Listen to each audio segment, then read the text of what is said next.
In the harbor of New York presents an iconic statue that represents the ideals of freedom and democracy. It has become one of the most recognized landmarks in the world and has provided millions of people with a symbol of hope. To see how this statue came into being, one must first appreciate the amount of financial and technical ingenuity that went into its construction. This story tells the tale of one of the greatest engineering accomplishments of the 19th century. This is the story of Statue of Liberty. More than a century after its completion, it remains the tallest statue in the United States. At the time of its construction, the Statue of Liberty was the largest construction project in the world. In fact, it set records for being the tallest iron structure built at that time, being the largest concrete pour done at that time, and for having the most copper used in a single building. Edouard de La Boulaye, the French writer-thinker who envisioned the statue as part of the celebration for the 100th anniversary of American independence, was an abolitionist. He originally had proposed the statue to commemorate the 100th anniversary and also to create a celebration for the close relationship between France and the United States. In 1865, La Boulaye introduced the concept of the statue to the French people. French sculptor Frédéric Auguste Bartholdi created the first design for the statue in 1870 and named it after the Roman goddess of freedom, Libertas. Bartholdi traveled to the United States in the spring of 1872, where he met with President Ulysses S. Grant, among others, to promote the project. In 1875, Bartholdi officially announced his plans to construct the statue, which he named the Liberty Enlightening the World. This name remained until the statue was designated a national monument in 1924 and became known as the Statue of Liberty. The statue will be funded by France, while the United States will be responsible for providing the site for the statue, as well as the construction of the massive pedestal on which the statue would stand. To raise funds for the two huge components, large fundraising efforts began simultaneously on both sides of the Atlantic. With plans for the statue not yet completely completed, Bartholdi was able to begin making the right arm of the statue holding the torch, in an effort to generate public support. The arm was sent to America for the Centennial International Exhibition of 1876, the first World's Fair. For 50 cents, visitors were able to hail a ladder to view the arm, and all the money raised from ticket sales was used to help fund the statue. After the end of the exhibition, the arm was moved to New York, where it was displayed in Madison Square Park for the next 6 years until it was eventually sent back to France and reunited with the statue. In a similar manner, the head and shoulders of the statue were created during the time of the exhibition and became a popular attraction at the Paris Universal Exhibition of 1878. Models of the statue were sold, tickets were offered for tours of the workshop, and the French government held a lottery. By the end of 1879, approximately 250,000 francs had been raised. To bring his enormous statue to fruition, Bartholdi enlisted the assistance of the finest professionals in France. He began with his mentor, Eugène Viollet-le-Duc, who was instrumental in the restoration of Notre Dame Cathedral in Paris as the chief engineer of the statue.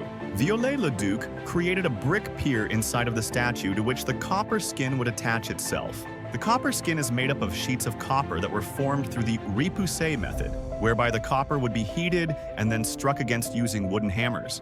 The sheets of copper were hammered down to a density of less than 1/10 of an inch, 2.4 millimeters, which made for a very light skin compared to the statue's large volume. Following the unexpected passing of Viollet-le-Duc in 1879, Gustave Eiffel was hired to complete the work. Eiffel maintained the copper skin, but he changed the brick pier to an iron pylon that stood 28 meters, 92 feet, tall. This pylon was the main support of the statue and can be seen as a precursor to Eiffel's more famous tower in Paris. The pylon, initially constructed in France, acts as the backbone of the statue and carries an inside framework, like a skeleton, that supports the outer shape of the statue. The framework alone contains more than a mile of iron rods, which each measure 2 inches wide. There are 300 individual sections of sheets of copper weighing in total 80 tons that have been attached to the skeleton, with approximately 1,500 copper saddles and around 300,000 copper rivets. Eiffel's design illustrates an early instance of the curtain wall construction method, where the exterior of the statue is not used to support the weight of the statue, as was done with traditional constructions, but instead, The weight is carried by the interior of the statue's base. In designing the statue, Eiffel's background as a bridge builder allowed him to design the statue to accommodate flexibility rather than rigidity in order to support the wind pressures acting on the statue. The statue's flexibility also helps it withstand all the power of the wind that comes off of New York Harbor and temperature changes. The statue has been designed to move 3 inches in the wind, while the arm can move as much as 5 inches.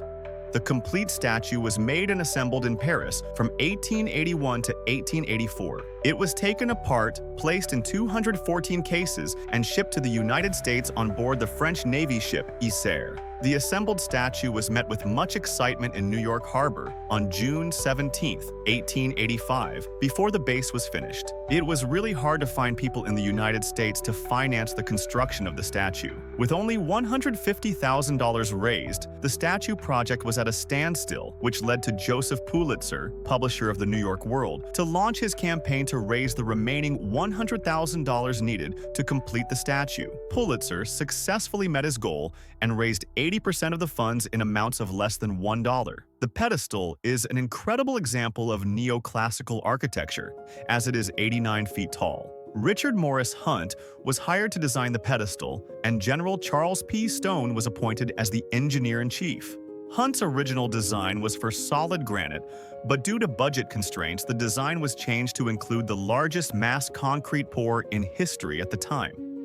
The Grand Statue of Liberty as it stands today once looked much like the young women living in America, enveloped by poured concrete walls which weighed almost 100 tons, and then coated or covered with granite blocks, the granite being 1 foot thick on every wall, to withstand the wind loads. Two 19-foot, 4.5 meter, long reinforcing girders were placed into the concrete pedestal about 29 feet, 9 meters, above ground level. A second pair of reinforcing girders were installed further up the pedestal at an elevation of about 55 feet, 16.7 meters, as vertical anchors for the Statue of Liberty. Once the completed pedestal was built in 1886, the Statue of Liberty was quickly mounted on it. The Statue of Liberty was first unveiled on October 28, 1886. Over 20 years after the statue was originally conceived, it continued to take an additional 30 years of exposure to the elements before oxidation would turn it into the beautiful green color of today. Building this historic symbol of hope and freedom required many leading professionals from both sides of the Atlantic Ocean. As the Statue of Liberty stands proudly as the gateway to America and its ideals of freedom and democracy, it is a testament to the power of human construction. If you enjoyed this video and would like to get more, be sure to subscribe.